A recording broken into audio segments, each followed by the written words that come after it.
Les déclarations de Rima Hassan, qui était l'invitée d'une radio ce matin, qui elle aussi en a rajouté, je trouve, dans l'ignominie, en cette journée très particulière, en cette journée où on a vu hier les corps des petits Bibas et leurs mamans mises en terre en Israël.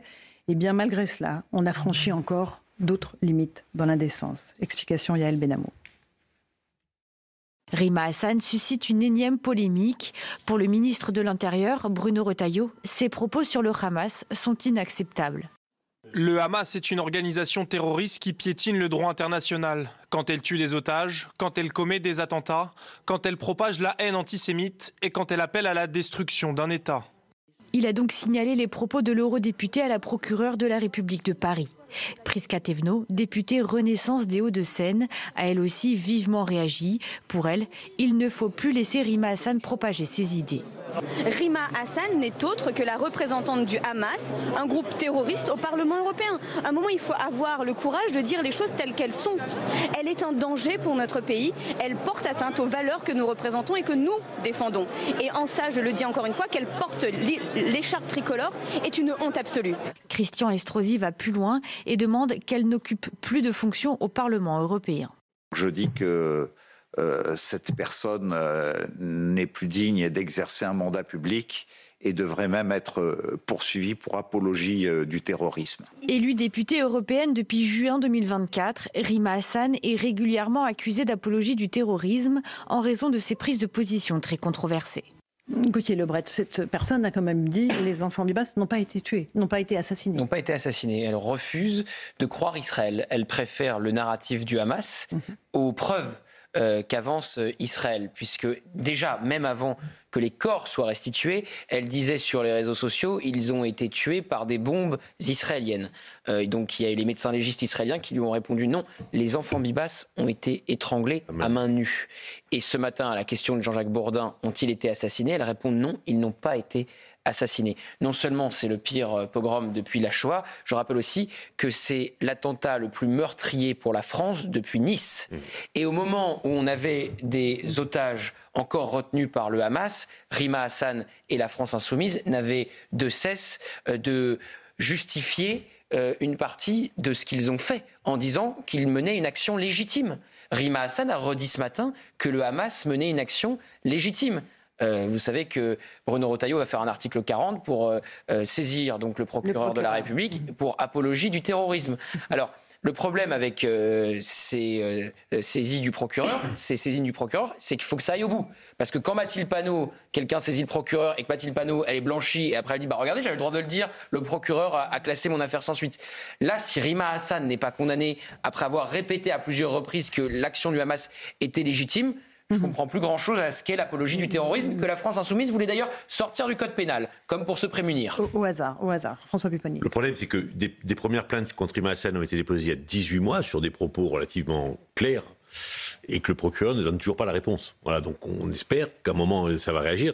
Là, il y a quand même deux saisines, le ministre de l'Intérieur, David Lisnard, le président de l'Assemblée des maires de France, une des plaintes qui ont été déposées par l'organisation juive européenne, peut-être d'autres, et à un moment, il faut que ça cesse. Il faut que cette personne soit condamnée pour qu'elle arrête. Parce que sinon, pourquoi voulez-vous qu'elle arrête? Ça fait depuis le 7 octobre qu'elle vomit cette haine contre Israël et accessoirement contre la France, et que personne ne lui dit d'arrêter. Donc elle va continuer. Catherine Ney. Oui, moi j'ai été d'ailleurs un peu choquée que on l'invite. Je veux dire, ce matin, le journaliste qui l'invitait, rappelez-moi son nom. Jean-Jacques Bourdin. Oui, eh bien, il savait ce qu'il cherchait. Que vouliez-vous qu'elle dise? Au contraire, elle en a profité pour continuer, pour choquer. Parce que si nous sommes choqués, mais elle parle aussi, elle a un électorat. Il y a des gens sûrement dans une certaine communauté qui l'approuvent, vous voyez. Donc c'est très choquant, c'est douloureux pour la France, c'est douloureux, mais elle a son public, elle a des gens qui la suivent. Et je veux dire, il ne faut pas l'oublier. Alors combien pèse-t-il par rapport à l'opinion publique? Beaucoup, malheureusement. Alors on dit qui peut puisque les tribunaux souvent acquittent, on a le droit de parler. À qui, moi je dirais que Aujourd'hui, le seul tribunal qui peut vous punir, c'est l'Arcom. Alors, est-ce que l'Arcom pourrait faire quelque chose? Non. Contre des députés européens. Il est très actif sur d'autres fronts. Oui, Dragnel et Noémie. Non, mais c'est pas risible, mais je trouve que Jean-Jacques Bourdin, en l'invitant, cherchait à faire du buzz, à chercher de la provocation, et on était sûr de ce qu'elle allait dire, et elle l'a dit, en plus, en une horreur absolue, en disant qu'il n'avait pas été tué. Enfin, c'est épouvantable. Mais elle a dit dans l'entretien que Jean-Jacques Bourdin avait essayé des dizaines de fois de l'inviter. Donc, à mon avis, elle a choisi le jour pour s'exprimer. Le lendemain des funérailles des Bibas, et le jour où 4 otages sont rendus morts à Israël, dont un Français. Donc, c'est-à-dire qu'elle avait, elle aussi, le choix du jour. C'est très particulier de choisir ce jour-là. Quand vous êtes journaliste, quand vous programmez un invité, moi je rejoins ce que dit Catherine, c'est aussi, vous savez tout ça. Et vous pouvez faire le choix d'inviter. C'est pour ça que la responsabilité est double. Ah ben je suis d'accord avec vous.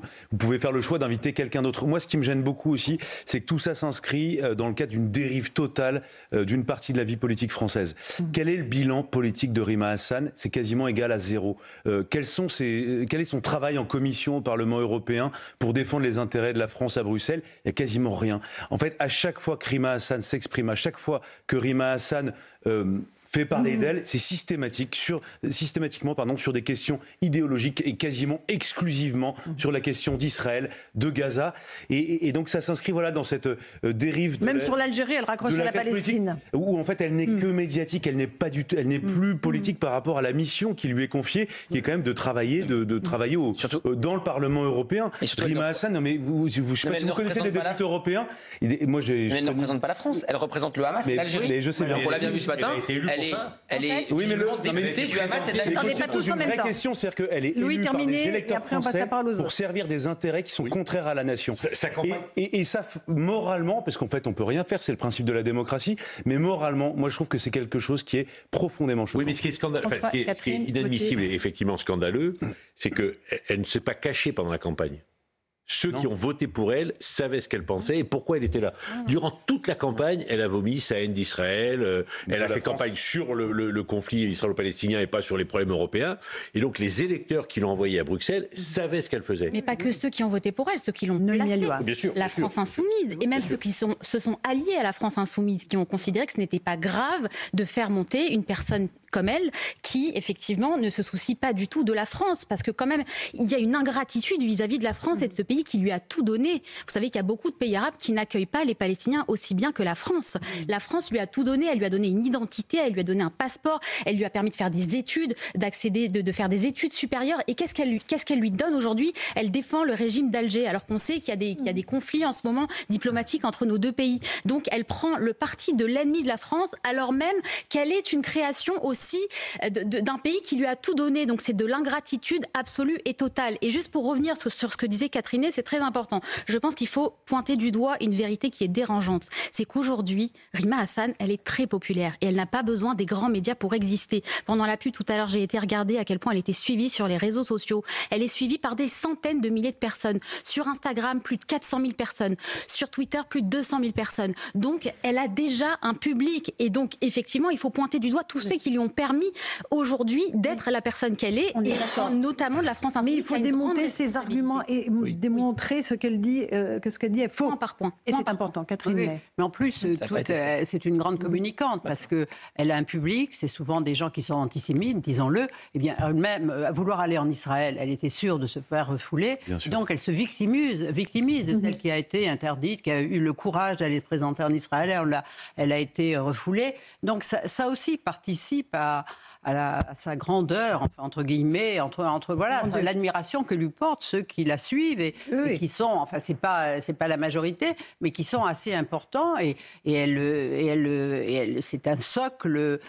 C'est un socle qui se fortifie, j'en sais rien, mais enfin c'est une femme qui est très dangereuse, qui a du talent, qui a physiquement qui est agréable à regarder, disons-le, et donc qui est d'autant plus qui porte d'autant plus sur un certain public. On dit, quelle femme courageuse, ça c'est une femme, elle ne m'en ferait pas autant.